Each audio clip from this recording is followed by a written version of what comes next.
by FEMA and the Ad Council. ESPN 94.1 FM and AM 930 present The Drive. Brought to you by Huntington Federal Savings Bank.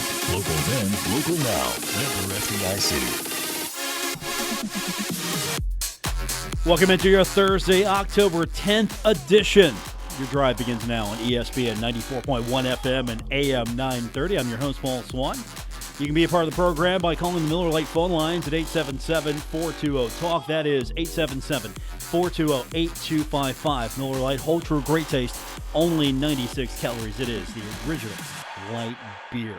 So you're getting your drive ready, you're putting your seatbelt on, you're buckling up, you're ready to go, you're getting in the car, and I hope you're all heading down to Fat Patty's. Tonight it is Inside Herd Athletics without Marshall University Athletic Director Mike Hamrick. Instead, it's going to be Mike Kurtner, and I think he's going to talk soccer with Chris Grossi the entire time. So Chris is going to be there.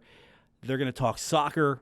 Mike is in heaven right now. So that's what's coming up later after this show. And then after that, it'll be the Doc Holliday show, and Doc will be there. And if you have time, you can head down and hang out with the coach, find out what's coming up for this coming game with Old Dominion. So you've got all of that coming up, and that's going to air right after the show right here on ESPN 94.1 FM and AM 930. So with all that business out of the way, let's get to the show itself. Yesterday, we didn't have a show yesterday because we made way for baseball. Thought we were going to have an outstanding Game 5, NL Division Series. It was an elimination game. Somebody was going home.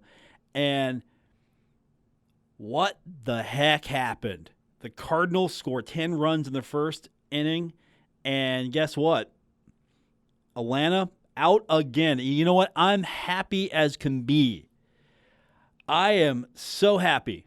The Braves get smacked around 13-1. I am not a Braves fan, never have been, never will be. And you remember when the Braves actually won a World Series and they were touting how great they were? And I just remind Braves fans that the Reds and the Braves have exactly the same amount of championships in the 90s, so I don't want to hear it. I don't like the Cardinals. Don't get me wrong by any stretch of the imagination here. I do not like the Cardinals, but last night I was all in on that. So that was a sight to behold. And, you know, while that was going on, I was watching hockey. Tonight, we've got a lot to get into because it's Game 5, Tampa Bay, Houston Astros. That game's going to air on our sister station, Cat Sports 93.3 and 1340. So more baseball action for you tonight. And, of course, if you rather catch some football, we've got the New York Giants at the New England Patriots, and that's going to air right here on ESPN 94.1 FM and AM 930. Now, if you're not the pro type, you got college football action. You got a few games to keep you interested tonight. Bethune-Cookman at North Carolina Central tonight. That's on the U. Syracuse is at NC State. That's going to be on ESPN. UL Monroe at Texas State tonight, 9:15. That's also going to be on the U. So really the game you're probably going to be most focused in on if you're going to watch college football will be Syracuse at NC State. And that's an okay matchup. I'm not exactly in love with that matchup, but that's not a terrible matchup. Syracuse, NC State, you know, if I'm looking for a college game on a Thursday night, I'm good with that. So that's what you got as far as college is concerned. Again, I'm probably going to watch a little bit of that Tampa Bay game with Houston. I'm going to watch that. That's probably going to be my main focus. Watch that tonight. I'll listen a little bit to the Giants or Patriots. It really just depends. You know, I might do the reverse here. I've got the radio set up, so I might just listen to one, watch Tampa Bay, Houston, might keep an eye on that. Probably won't look at Syracuse, NC State, maybe catch that on highlights. And then when we get to, of course, hockey time, it is going to be me all over the NBC Sports Network. I think the games are on the Plus tonight. So really Thursday, we got a lot to get into. And, of course, We've got Herd football coming up on Saturday, so we'll focus on that here in a few minutes because coming up on the program today, we got Ted Alexander. He's the voice of Old Dominion, so we're going to talk to him here in a few minutes. But I did promise you we would open the phone lines up, so let's do that. Miller Lite phone lines, easy for me to say. Miller Lite phone lines at 877-420-TALK, 877-420-8255. Mark is checking in from Huntington. Go ahead, Mark. You're on ESPN 94.1 FM and AM 930. Hey, Paul, I just wanted to share with you some of the comments that I've heard out from some of the folks that are ticket holders, and that is at the beginning of the season, it was kind of the perfect storm. We were thinking we might have a chance. We got a second-year quarterback to play in this ultimate BCS bowl spot that only goes out to one of the other five, if you will. And, we stubbed our toe at Boise, and we got smashed at with Cincinnati, and then we choked at Middle Tennessee. So we went from the perfect storm to having a storm. And now I'm wondering, are we playing up to our potential, or is the potential we have all we got? Your thoughts? I think this game against Old Dominion is going to tell me a lot as far as if it's true there's just some mental breakdowns, there's some mistakes that need to be cleaned up, and they come out and they put together a really strong performance against Old Dominion, then I think it's a little too soon to hit the panic button. Old Dominion comes in here, beats Marshall, then you've got some bigger problems. I really believe that. But I'm willing to allow Middle Tennessee as a fan, only because I know Middle Tennessee always gives Marshall fits. I'm not surprised by that. Cincinnati, that's a good team. I mean, let's be fair. Ohio State maybe did a number on them, but that's a good team. And it's mistakes. You look at that offense, they were moving the ball, Mark. They really were. They just had problems finishing. And I know that sounds cliche, but it's true. They just couldn't finish, so I'm hoping they've cleaned that up. But this is going to be the game that I decide here. Either this is going to be the game to turn the season around back to where you hope it might be or close to what you wanted it to be, or this is going to be the game that's going to indicate, all right, there's a lot of work to do. I think that's fair.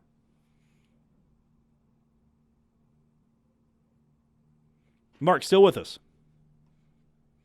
Okay, sounds like we lost Mark. I'm not sure that I'm hitting the panic button just yet, only because the offense was able to move. Just couldn't get it done. And that's not an excuse.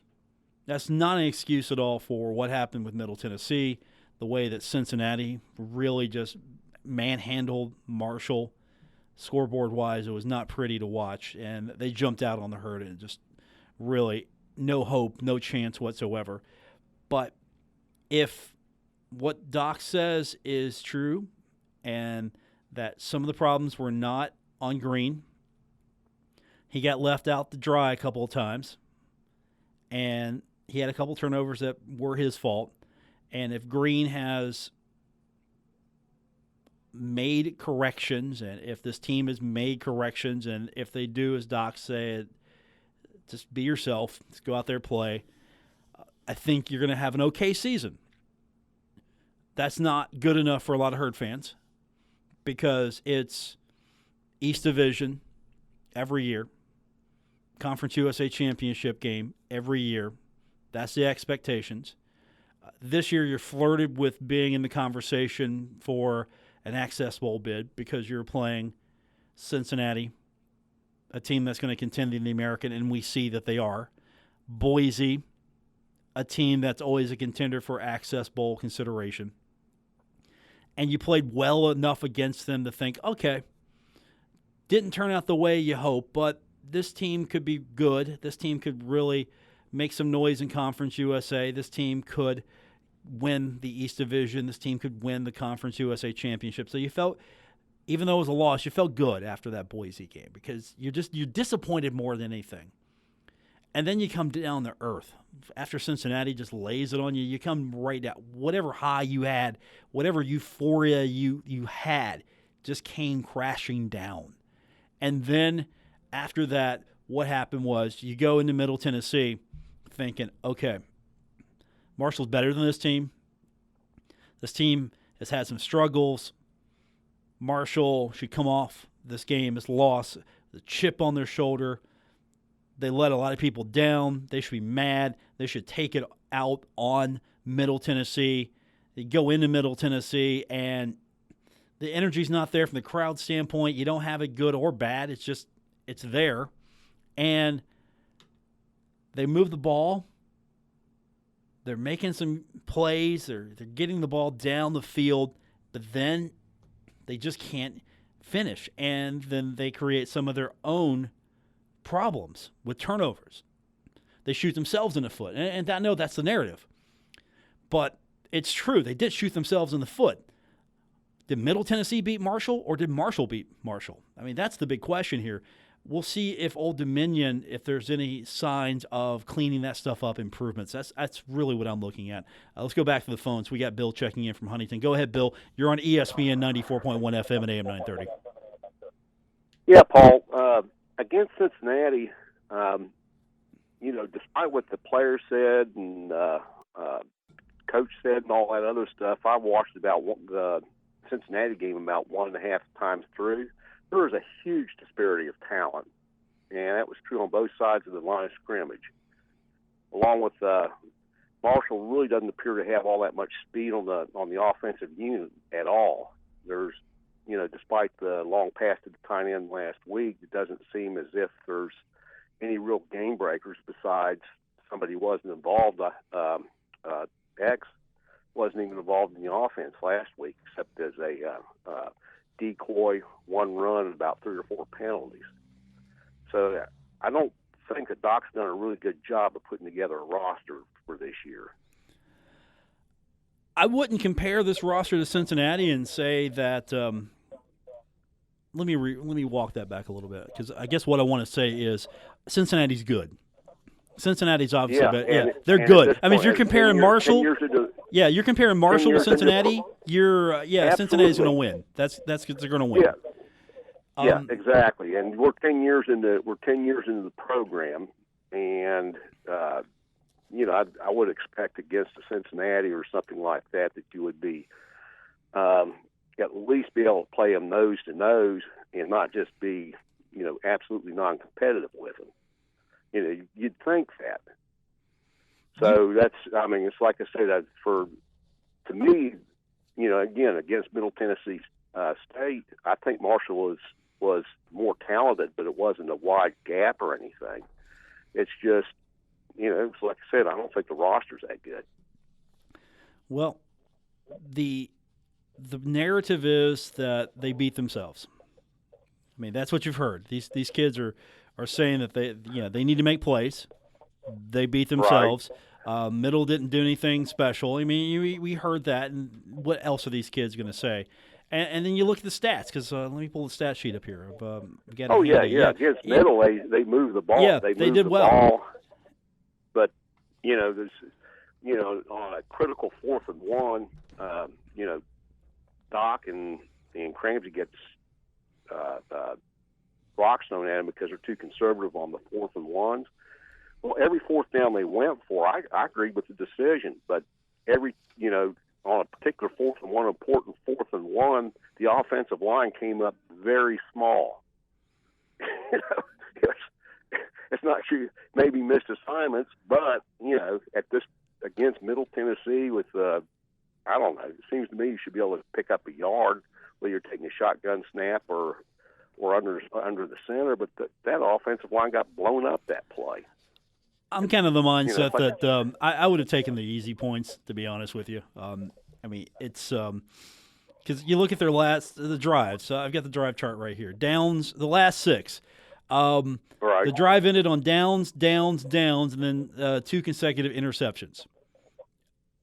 Well, you can make the argument go for 3, but on the other hand, if you get your 4th and 1 right there, I think you put your the old shoe in their throat.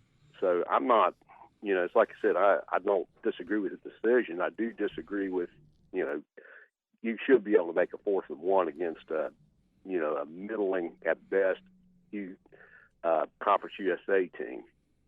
You should be able to manhandle somebody. So what's that say about Conference USA? That either the talent level at Marshall has dropped or the talent level at the other schools is now comparable to a degree to Marshall? I mean, which narrative do you go with? I'd go with both. I think really, the Conference USA is dookie if you think about it. And if Marshall's not, like I said, if Marshall was, I think, the closest thing that Conference USA has to a face to it. And, we're not all that good. I mean, we had a fair season last year, won the bowl game, didn't win the Eastern Conference or anything, Eastern Division or anything.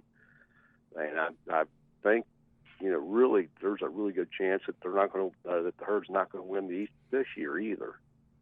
Well, their destiny's out of their hands right now. I mean, that's a possibility because they could win out. Let's say they win out. So what if Middle Tennessee wins out? Or what if Middle just drops one and it's a tie between Marshall and Middle? Middle wins. Exactly. Yeah, the destiny's out of their hands, so they've got to hope that Middle loses twice and then they can run the table. And I think Western Kentucky is a lot better than what I thought they were going to be, at least in league. At least in conference, they're a lot better. And they might be the team that wins East Division. Now, I kind of agree with you there. I think they would be favored over Marshall at this point.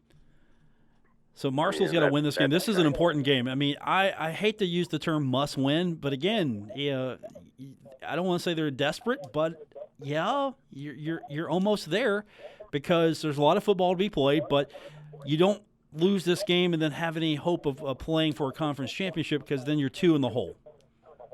Right.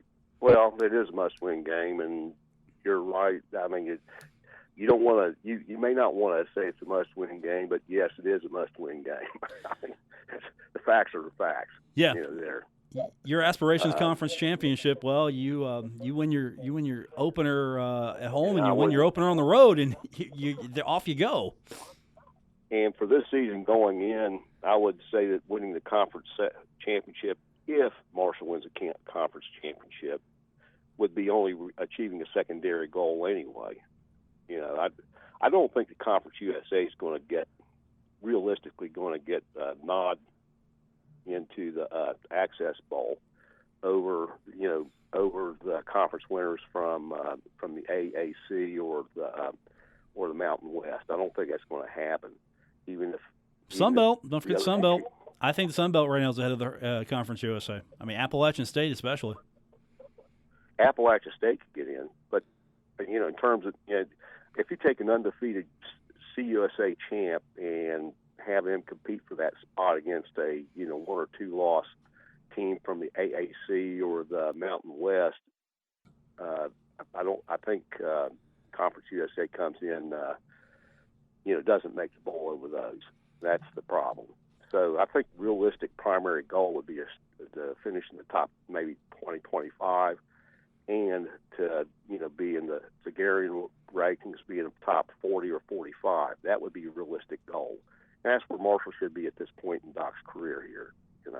But we're not, and it doesn't appear we will be.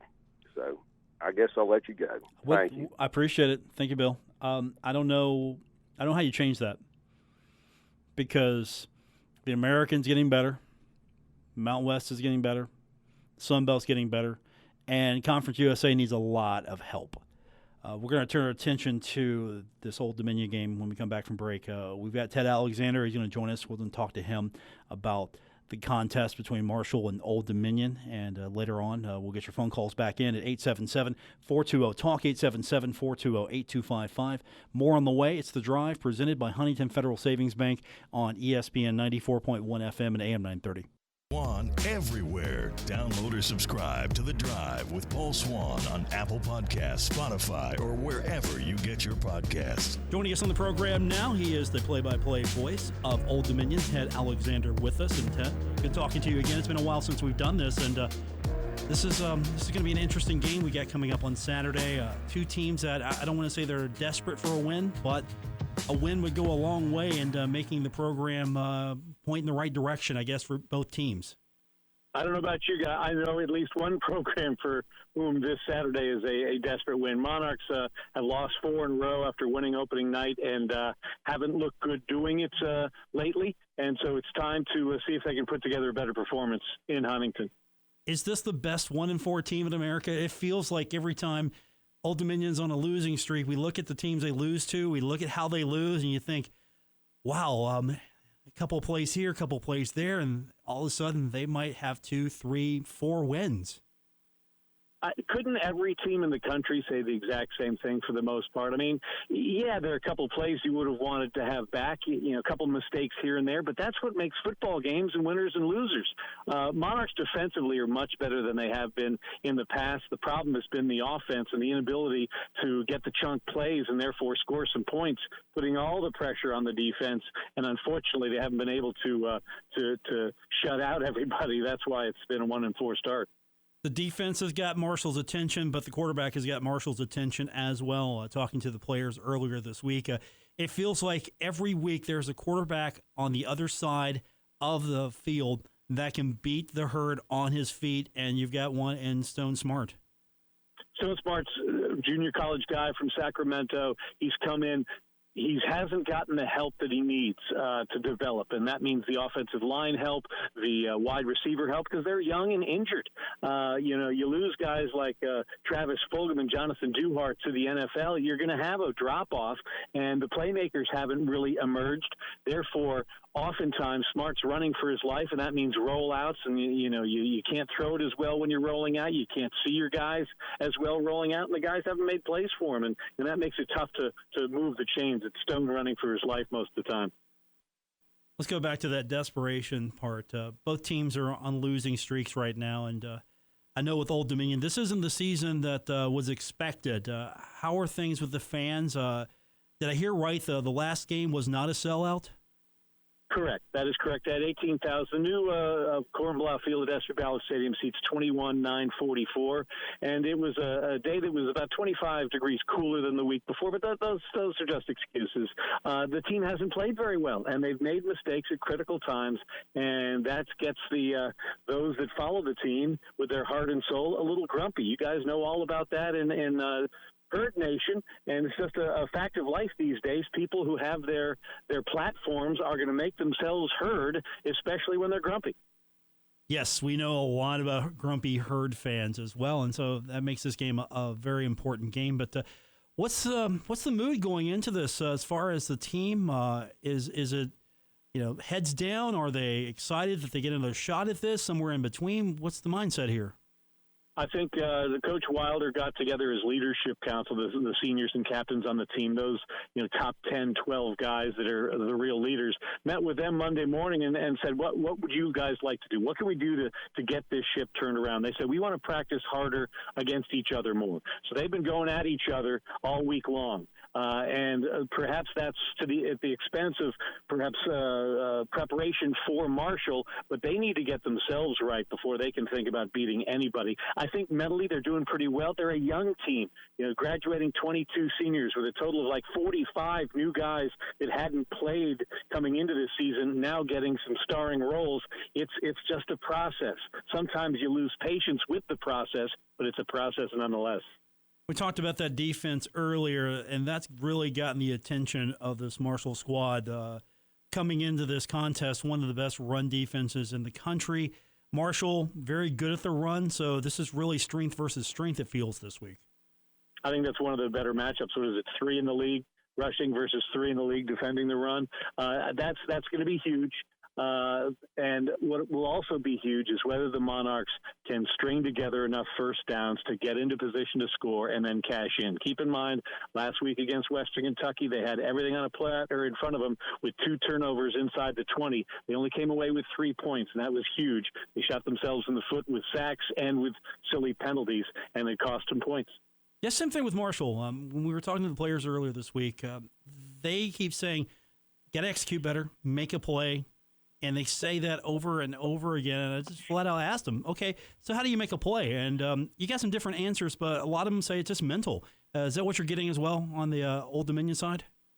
Yeah, I think so. I mean, I think you got to have some ballers out there who say, even if they haven't played before, it's like, hey, you're getting a shot. Go seize the moment. Carpe diem here, and go out there and make a play and be better than the guy next to you. And you've got to have that mindset before you hit the field, before you can accomplish that mission. And it seems that getting to that mindset, while it's totally natural for some, isn't natural for others, and therefore they have to learn how to do that. And that can be a process. Joining us on the program, he's the voice of Old Dominion, Ted Alexander, and this Saturday, important game for both these teams. I know only one loss in conference isn't doomsday, but it feels like this is going to be a make-or-break game for either team because Western Kentucky is a surprise to me, and you've seen them. You know what they're about. How good are they, or how surprised are you that they're right now are on top of this conference? Well, they have a defense that's better. And Tyson Helton, a new head coach, comes with all the quarterback whisperer credentials, but he's got the defense playing really well. They've beaten Old Dominion 20-3. Monarchs left some points on the field, as I told you. They're improved. They're 3-0. They're only 3 wins of the year, all in conference, so they're off to a great start. Now, what will happen when they play some of the traditionally more powerful teams in the league, we'll have to wait and see. But, you can't – they've done what they had to do so far in conference, and that's a 3-0 start. Yeah, they look good so far. And this game, of course, this is going to be a game that's going to get somebody healthy real quick. What do you think Old Dominion's going to have to do to come in Huntington and get the win? I think, first of all, what they're going to have to do is realize, all right, the Herd is having their trouble as well. So don't be totally intimidated like you might often be going to Huntington because it's such a great tradition there and a great place to play and just a lot of history. So you got to get that out of there. You've got to go in there and realize the things they've done to lose games, especially the last 2 weeks, are totally self-inflicted. Play a clean ball game. Have confidence in your ability to play a clean ball game. Go out there and do it and, control the clock. They've done a much better job of that with the running game this year. Control the clock a little bit and then just seize those opportunities to score when they pop up. What have you seen? I know you're looking at this Marshall team, and this Marshall team's picked to win the East Division, and right now this is not the record of a team picked to win the East Division. What have you picked up that maybe we haven't yet, or what are you seeing out of this team? I see in this day and age, as we talked about earlier, it's let's jump to conclusions at the earliest time possible. I don't think you panic yet. I think Middle Tennessee is always a tough place to play. You shot yourself in the foot a couple of times as well. So there are reasons. Those are correctable things. When you do it to yourself, that's correctable. And so these things are correctable. But if you're Marshall, you need to defeat Old Dominion on Saturday and then get on with your lives. You can't be messing around with the Monarchs. Meanwhile, the Monarchs, the underdog in this one, will have to go out there and sort of play loose and play well and not make mistakes. Ted Alexander's our guest. He calls all the action for Old Dominion. And as we mentioned, you got some new digs there. Things are looking up for fans as far as the stadium's concerned. Haven't had a chance yet to see all the new niceties that's going on. But Old Dominion's really that program that a lot of potential we've talked about before. You bring them into Conference USA for that potential. And facility-wise, Old Dominion continues to impress. Well, the new stadium it's a big boy stadium. Before we went with the history of Foreman Field, and that was what was available, and so we played in it and that type of thing. But now it's a real football stadium with a real press box. Can't wait till Steve Cotton and the gang get a chance to see that. And it's just a better place for fans with seat backs and bench backs and more room and better concessions and more restrooms. All those types of things improve the patron experience. And in this day and age when it's hard to get anybody to get off their couch to go do anything, you've got to make it a fun experience and an improved experience. And I think they've done that at ODU. Now, the reason I bring that up is last time we had some question that there could be a vacancy in the American.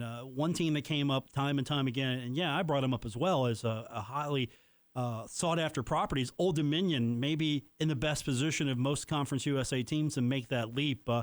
You feel it's probably not coming anytime soon. The phone call's not coming, but Old Dominion seems like they're still putting themselves in that position. They might be the first to go when an opening finally comes up.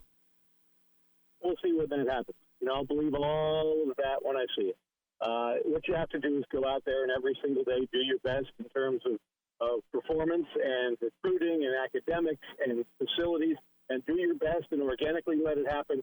You aren't going to fool anybody in this day and age and smoke and mirrors them into becoming a member of a different conference. So just go live your life, do your thing like you do it, and if the call comes, it comes. If not, you're still doing it in a place you love and enjoy doing everything you do. So, I mean, that's the way I try and look at it. Of course, you want to put your best foot forward all the time, but you'd want to do that whether you were flirting with another conference or not. I don't know. You're playing a big boy schedule already. Virginia Tech, Virginia, East Carolina, you got to play that. I mean, you look at the score and you think, wow, this is a pretty solid schedule here. So I think that's what's got a lot of people, I guess, giving Old Dominion respect, even though the record isn't what it should be. And that's what we were getting from the players earlier as well, is that the record does not define this team right now. And, I'm looking for a close game. Well, I'd agree with you there. You know, this team had number 21 Virginia down in their own building, 17-0, and was dominating the football game. A pick six, a bad decision by an inexperienced quarterback led to Virginia getting back in the ball game, and then, like a good football team would, they got their sea legs, they took a deep breath, and they realized, hold it, we're the 21st ranked team in the country. Let's turn up the defense and play better offensively. That's why they scored 28 unanswered points in Charlottesville. But yes, this team at times has played very, very well, especially on the defensive side. It's what can be done offensively that determines whether or not the Monarchs will compete with the Herd on Saturday. Well, if both teams decide they want to run the ball and we have a ground game attack and very few timeouts, I'm sure nobody will complain as well because, you've been at Marshall games before. They last a long time with that passing offense. You know it's going to be 5 or 6 hours. It'll feel that way. We'd like to warn our affiliates we will be running over, Ted Koppel used to say, and we've all said that watching Conference USA games the last several years. Not for the Monarchs, though. It's interesting. You know, you look at the time of possession, and they've had drives to start games that have gone 6.5, 7.5 minutes. And that's music to the ears of Bobby Wilder and company because he wants to limit possession, especially when you're playing a team that's as balanced as Marshall, who can get the long play going, the chunk play going. You want to keep that off the field as much as possible. Yeah, I used to call it Conference NBA the way it was going back and forth. But I don't think we're seeing that on Saturday. I'm excited because I can't wait to see the matchup with Brendan Knox, especially going up against that Old Dominion run defense. This is the record does not, I think, really indicate what kind of good matchup we're going to see on Saturday.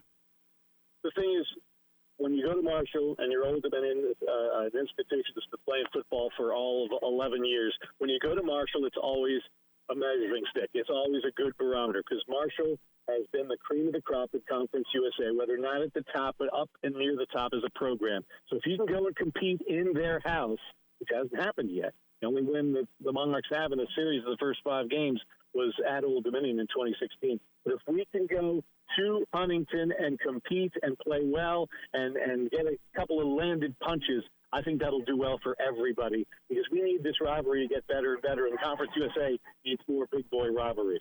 I agree with you completely because just looking at the schedule, and we've talked about this before, that Old Dominion's main rival, probably not Marshall, Charlotte, right? Would that be fair to say in this league? Well, it depends. If you're looking at your definition of rivalry, it means you play games and both teams have won, and the games when you play them mean something.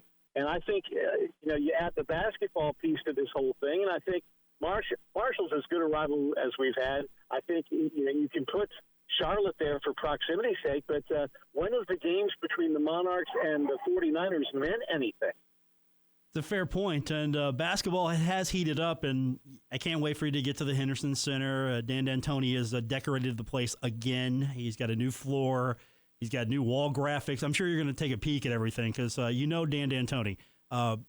It's never enough. Did you have a new T-shirt, though? Did you have a new T-shirt this year? He said he's got 2 on the way. I asked him about that. He said he's got 2 on the way. For some reason, he thinks that people have more money so they can afford 2 is something what he said. There we go. That's good. And you haven't seen the court yet. It's old school Marshall. If you haven't seen it yet, they've taken the old Marshall logo, the old Marco, and put it on top of the current Block M.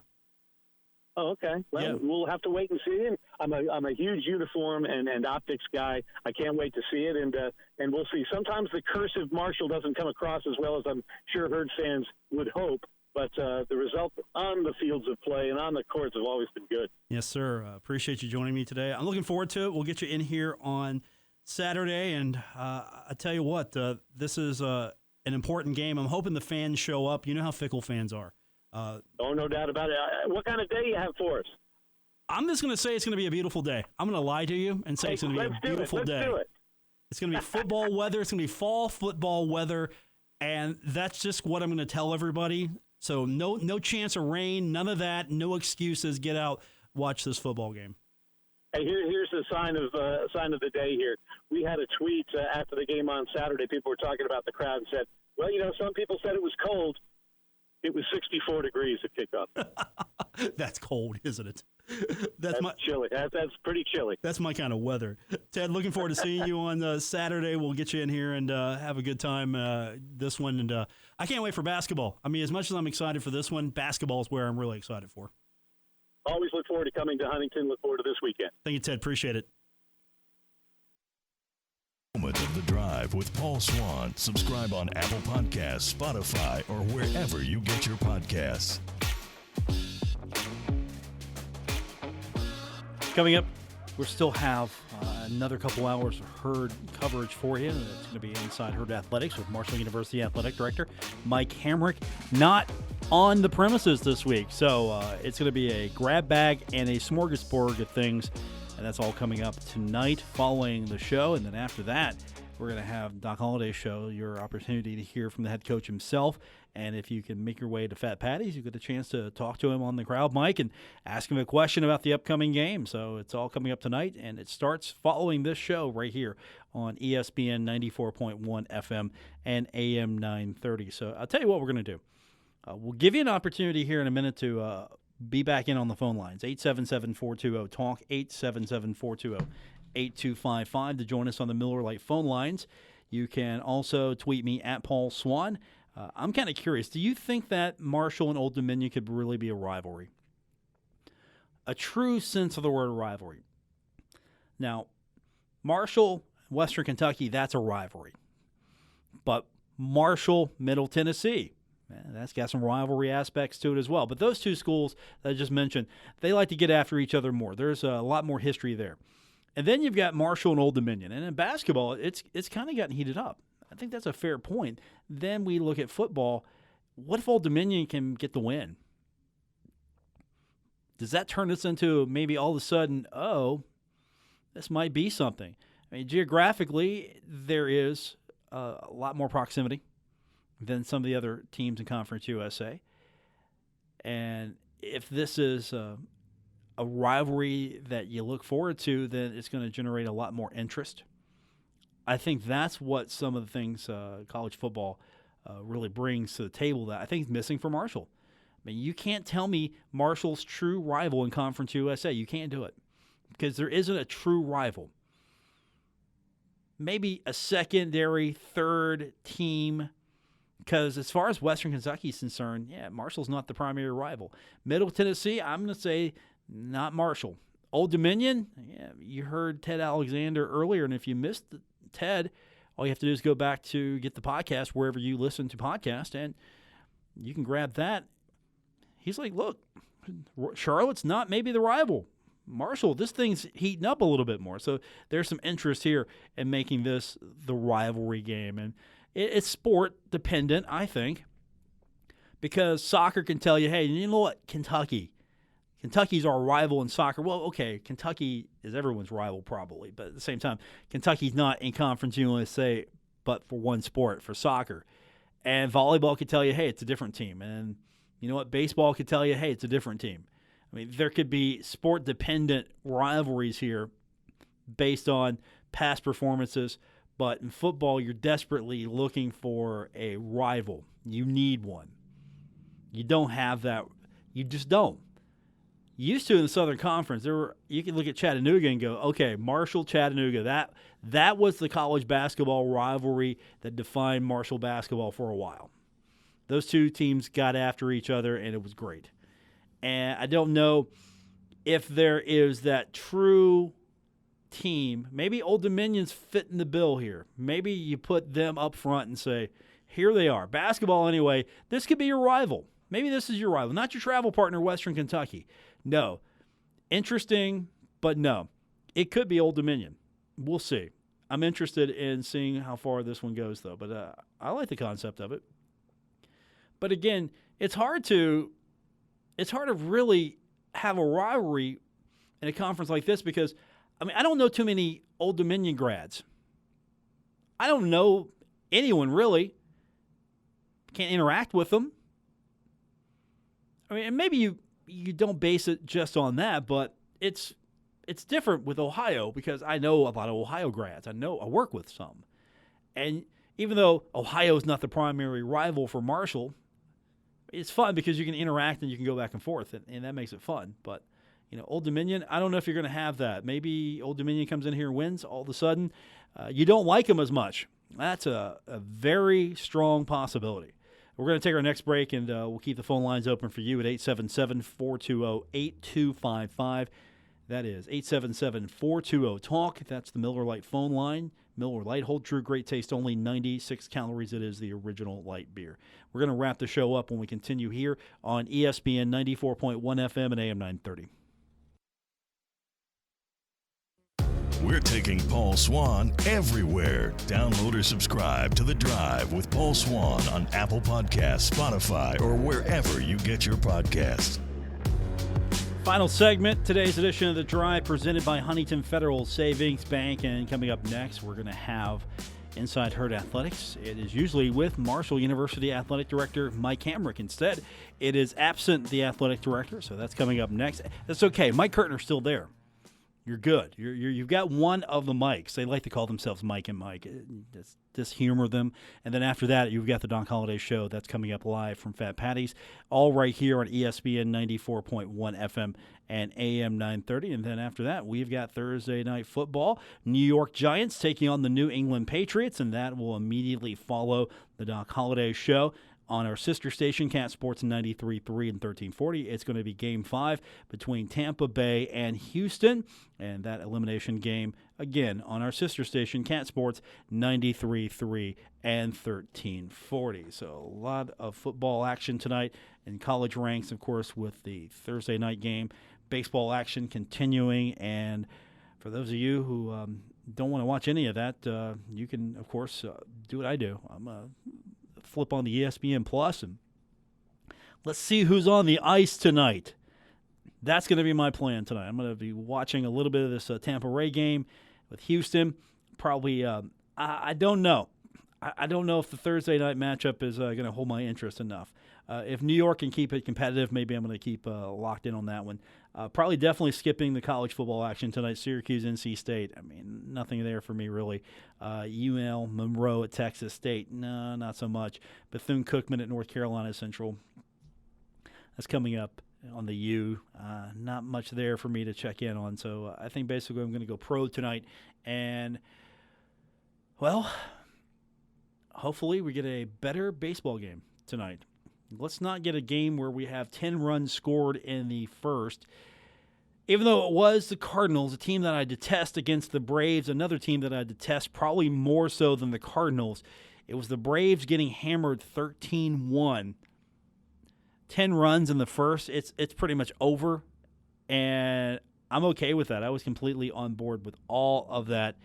Did not really feel sad. Didn't feel bad for the Braves at all. Braves fans didn't feel bad for you either. I'm sorry. I'm just going to have to say what it is in my mind, and it's not compassion for you. That's going to do it for this edition. We will be back tomorrow, Friday edition. We'll talk a little high school. We'll talk a little Marshall, Old Dominion. We'll get your phone calls in. We'll do it all tomorrow on the Friday edition of the show. For our producer, who I'm still blaming for the sinus troubles I have, one Gabriel Sellards. I thank you, Gabriel. I appreciate it. I'm Paul Swann. This has been The Drive here on ESPN 94.1 FM and AM 930.